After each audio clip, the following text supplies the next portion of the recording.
I want to invest in what I want. Should I get an IRA or 401k? And how do I go about it? This and more, right about now.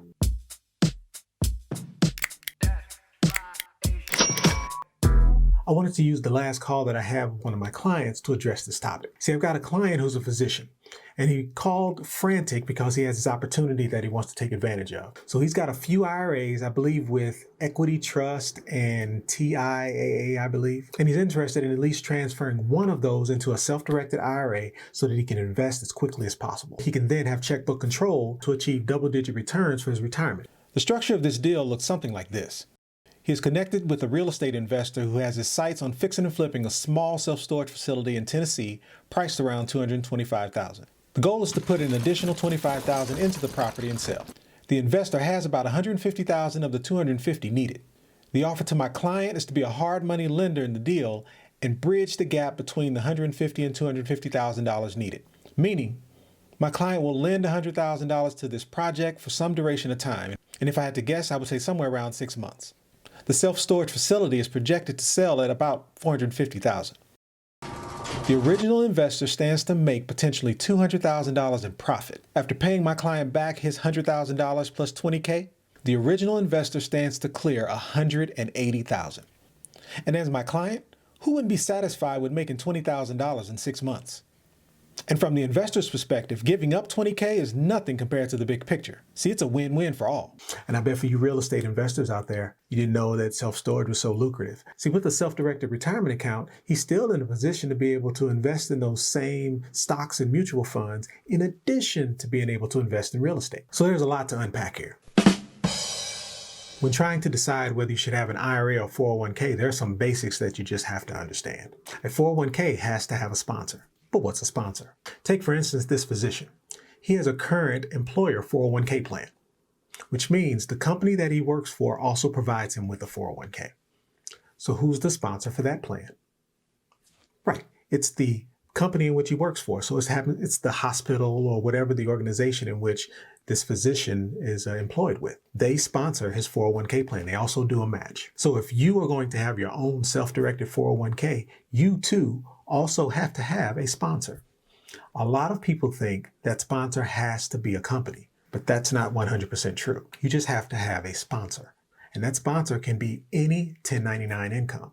So that can be you as a sole proprietorship.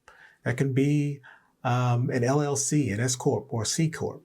But it does not have to be a company. Having a sponsor is the main qualification for having a 401k. If you cannot provide a sponsor, you cannot qualify, which means you have to resort to having an IRA.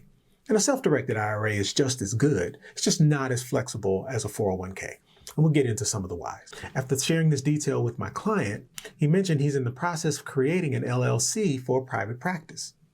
That LLC that he's creating, that private practice that he has, that is self-employed income. That is separate from his W-2 employment. And therefore, this makes him eligible for a 401k. And in his case, a self-directed 401k. Do you have to have a company to have a self-directed 401k? The answer is absolutely not. Your 401k has to have a sponsor. And that sponsor could be any 1099 income. So it can be a sole proprietorship in addition to an LLC, an S Corp, or C Corp.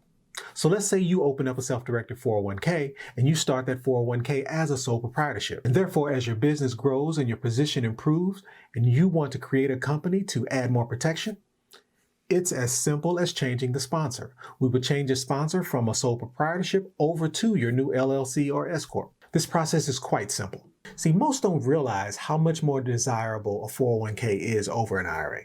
Now, in later videos, I will get into the specific details as to the differences between an IRA and a 401k, but I'm going to skim over some of that and just hit some of the highlights. A 401k allows for co-ownership within the plan, which means each individual in the plan can not only contribute to the plan, but they can also take distributions from the plan, which means that allows you to pool more funds and have a much larger pool to be able to contend with. So that ability to commingle funds is major.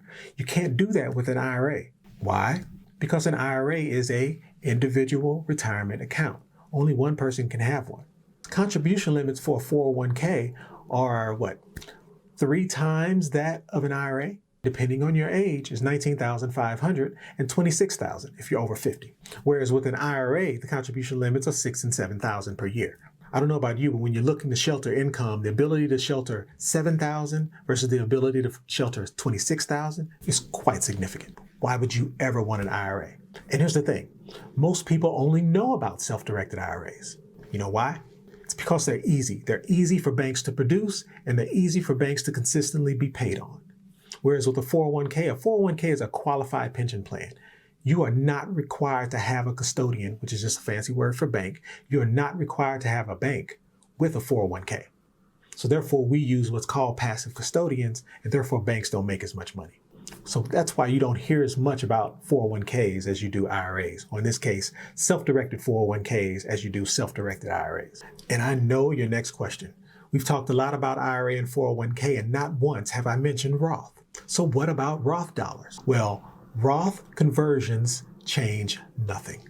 Meaning you can have Roth dollars inside of an IRA as well as Roth dollars inside of a 401k. See, transitioning traditional dollars over to Roth is simply a decision.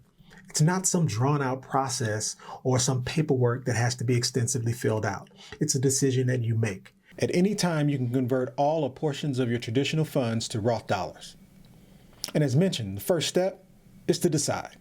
Deciding how much to convert to Roth and picking a point in time. On that date, those dollars can be invested as Roth, and any profit made on those dollars are Roth profit. Next, you issue a 1099 from the plan to yourself. See, with the self-directed retirement account as the owner, and in most cases the sole decision maker, at the end of the tax year, and in this case 2020, you will issue a 1099 from the plan to yourself for the amount of the conversion. And that's only the amount that you converted. That does not include the Roth profit that was made. The taxes will then be paid on the next tax reporting period. The plan also has to be in existence for 5 years. Regardless of your age, your Roth account has to remain in existence and mature for 5 years to officially be counted as Roth. And the last step, you have to reach retirement age. At midnight of your 59.5th birthday, and as long as your account has been in existence for 5 years, on your 5-year anniversary date, all of the accumulated dollars within your Roth account are now tax-free. That includes both what you converted as well as all of your profit. I've covered this extensively in other videos, as well as my free 30-minute webinar related to how to leverage your $400,000 as a result of the CARES Act. There's a fair amount of detail there that can assist you right now. The moral of the story here, and the moral of the story for my client, if you're contemplating whether a self-directed IRA or a self-directed 401k is the right thing for you, there is no doubting the advantages of a self-directed 401k. This is meant to be a quick video for the community because I know many of you have the same question. To answer the question of where do I open an account, the obvious answer is with me.